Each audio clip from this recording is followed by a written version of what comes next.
McDyess working his way in, feeding Duncan. Nahara with good contact inside, and it'll go over to the Mavericks. So Nahara making an early contribution. Nahara is the kind of guy that comes in and makes things happen. Sometimes they're not always good, but he'll try hard, he'll gamble, he'll take charges, go for steals. He'll make some big plays that usually get the crowd into the game. He misses the three, but the offensive rebound by Butler. Butler very tough, huge factor in both games, and now in that first game, and now Ginobili is called for the foul on Caron Butler. And that is the first foul tonight on the Spurs. Go back to game number 1. Dallas had 13 offensive rebounds in that game, so it's a point that Greg Popovich made that we can't keep giving up all these second shot opportunities. Tony Parker is coming to the game, replacing Hill. Here is Butler with a fall away, and Duncan quickly to Parker. Mavericks are back defensively. And with under 7 minutes to go in the first, Ginobili. Now Jefferson. And Jefferson hits. So Richard Jefferson, only 1 for 4 in game number 1, gives the Spurs an 8-point lead. And Dick, knowing Richard Jefferson and hearing about him from the past, he's a very competitive person. I think he'll take that challenge that Greg Popovich put out there for this team. We'll see him have a real good night. Marion with 6 on the clock. Going in against McDyess. Tipped away, out of bounds. Last touch by Dallas. And it goes over to San Antonio. Dick, we see after 5 minutes already, Parker's in the game and Hill's out. But don't take that the wrong way, meaning that, well, George Hill must not be right, so they brought Tony in early. The reason for that is if Hill's feeling good, he's going to be the guy that rotates back onto the floor, and he's going to play alongside of Tony Parker. He'll be that other guard coming back in. And Parker had 18 points and has accepted his role coming off the bench as Manu Ginobili did in past years. Manu with a fake. 2 passes, they're all knocked away. Caron Butler beats McDyess to the ball. Butler works his way in, and McDyess knocks it out of bounds, and it'll still be Dallas ball. So now the Mavericks are 1 for 11 to start this game, and trailing by 8. Rick Carlisle, who's getting his voice back, and I'm sure the players are happy to find that. Never really allowed talker or screamer. Jason Terry into the game. Struggled in game number 1, feeding Dampier. And Butler misses from the corner.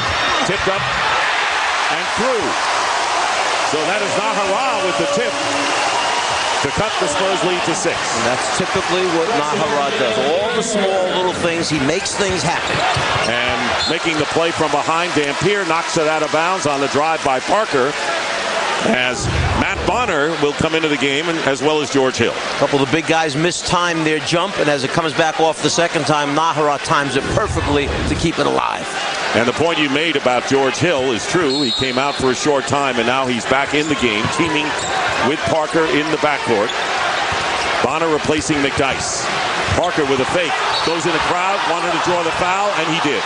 Yeah, and they're complaining, Dallas, that Tony Parker dragged his feet, actually moved or shuffled his pivot foot when he got under the rim, and then wound up drawing the contact. So the foul is on Nahara, and here is Tony Parker, who missed 16 games with that broken right hand. And he came off the bench at the end, 3-time NBA All-Star, and was the NBA Finals MVP back in 2007. So the Spurs getting a chance to go to the line. That's the good news, Mike. The bad news is they're not making them. 3 for 7 now. I guess you take the first part of it, that you're getting to the line. If you get enough of them, you're eventually going to make your share, you hope.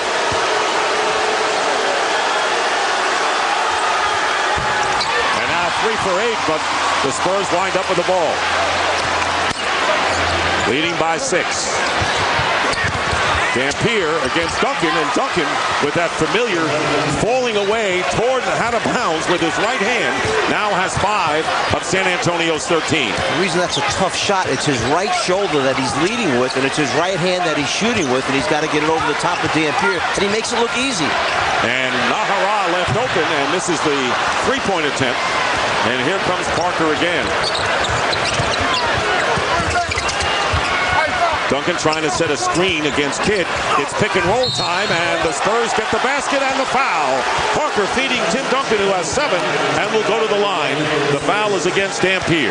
Let's remember that Rick Carlisle said to us he was not happy with their pick and roll defense. And where's the rotation here as the ball is on the floor? Duncan finishes, gets fouled.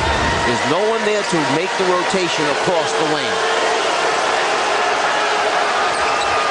And Duncan now 2 for 5 from the line, and the Spurs under 50% from the free throw line, yet lead by 11, 16-5, 4.5 to play in the first.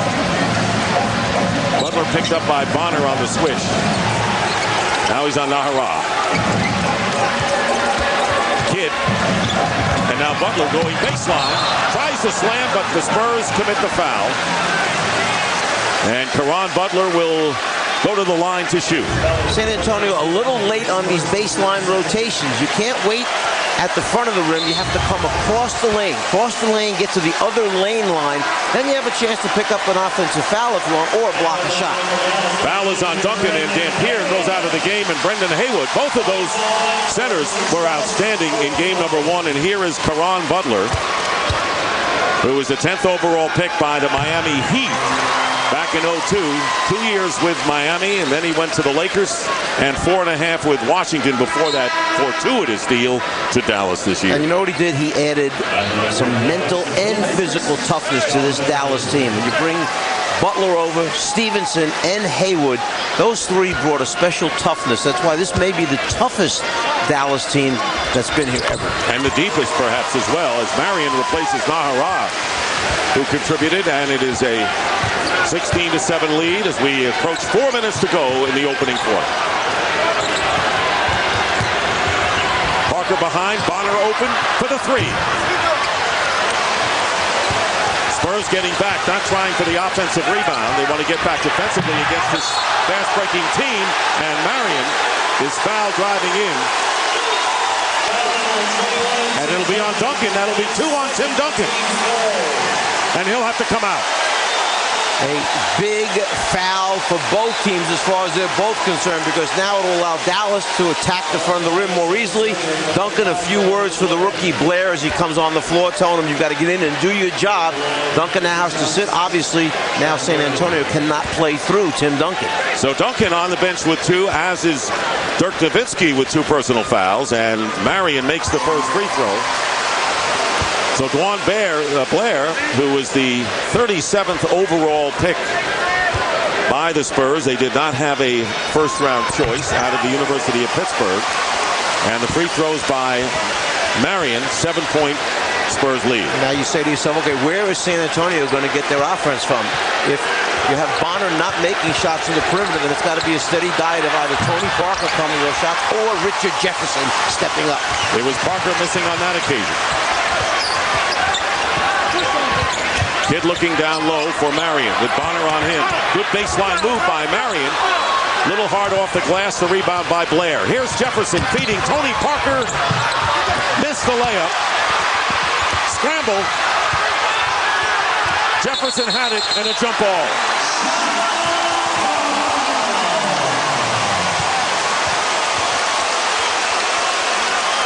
You like the effort by Jefferson. He's getting himself involved in the game. Tony Parker misses an easy layup here. Jefferson almost tips it in, then tries to come up with it, gets down on the floor, stays with it. He's making things happen with his aggressiveness.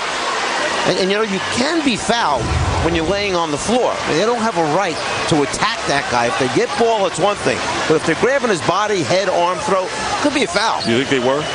I think it was a foul. Saving it is Caron Butler into the hands of Terry. So the Mavericks only 2 for 16 from the field, but trailing by only 7 points. Penetrating is Kidd, no basket. Foul before the shot. And the foul will be against Parker. His first. And the 4th team foul against Greg Popovich's crew.